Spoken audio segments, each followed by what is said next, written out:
धर्म की नींद डगमगाती है जब सत्य की लौ बुझने लगती है। जब अधर्म, पाप और अज्ञान का अंधकार हर दिशा में फैलता है, तब सृष्टि की आत्मा स्वयं निर्णय लेती है। पुनः आरंभ का गरुड़ पुराण में वर्णित है। कलयुग का वह अंतिम काल जब संसार अपने सबसे गहरे पतन की ओर बढ़ेगा। कलयुग में मनुष्य लोभ, मोह और काल का दास बन जाएंगे।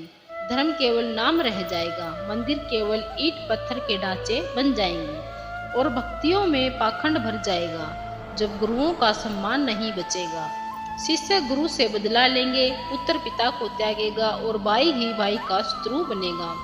स्त्रियां केवल देह का प्रदर्शन करेंगी और पुरुष वासनाओं के पीछे विवेक को खो बैठेंगे। आयु 100 वर्षों की नहीं रहेगी, मनुष्य केवल 20 से 30 वर्ष का जीव बनकर रह जाएगा।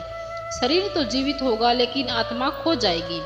धरती पर अपवित्रता फैल जाएगी, वायु विषैली हो जाएगी, जल पीने योग्य नहीं बचेगा। मनुष्यों के पास विज्ञान होगा लेकिन विवेक नहीं, धन होगा पर शांति नहीं, शक्ति होगी पर करुणा नहीं।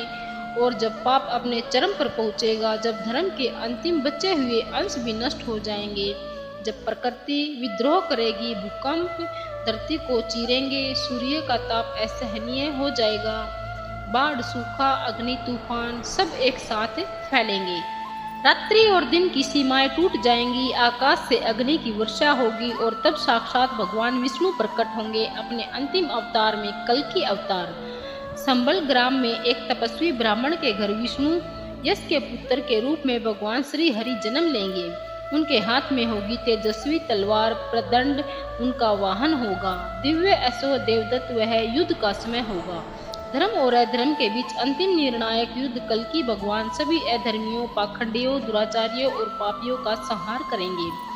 उनका संकल्प होगा धरती को फिर से पवित्र बनाना। और जब अधर्म का नाश हो जाएगा, सभी पापी आत्माएं यमलोक पहुंचेंगे, प्रकृति शांत होगी, तो प्रारंभ होगा नवयुग, सतयुग, जहाँ न मोह होगा न क्रोध, जहाँ न छल होगा न हिंसा, जहाँ लोग एक दूसरे में भगवान को देखेंगे, जहाँ वृक्ष भी तपस्वी होंगे, जहाँ नदी भी गंगा होंगी, जहाँ मनुष्य भी ऋषि होंगे। गरुड़ पुराण कहता है, जो मनुष्य कलयुग में नाम स्मरण करता है वह इस महाप्रलय से पहले ही मुक्त हो जाता है।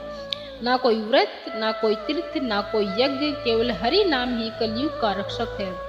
जो हरे कृष्णा हरे राम का जाप करता है, वह चाहे जिस काल में जन्मा हो, कलयुग की अग्नि से बच जाता है। इसलिए हे मानव, जब समय बचे तो चेत जाओ, पास से नहीं प्रार्थना से जीवन बनता है, भोग से नहीं भक्ति से जीवन सुधरता है और मृत्यु से नहीं मोक्ष से जीवन पूर्ण होता है। कलयुग अंत की ओर बढ़ रहा है, प्रलय दूर नहीं, तैयार रहो, हरि नाम लो, कल्कि का स्वागत करो। हर हर महादेव, जय श्री कृष्णा।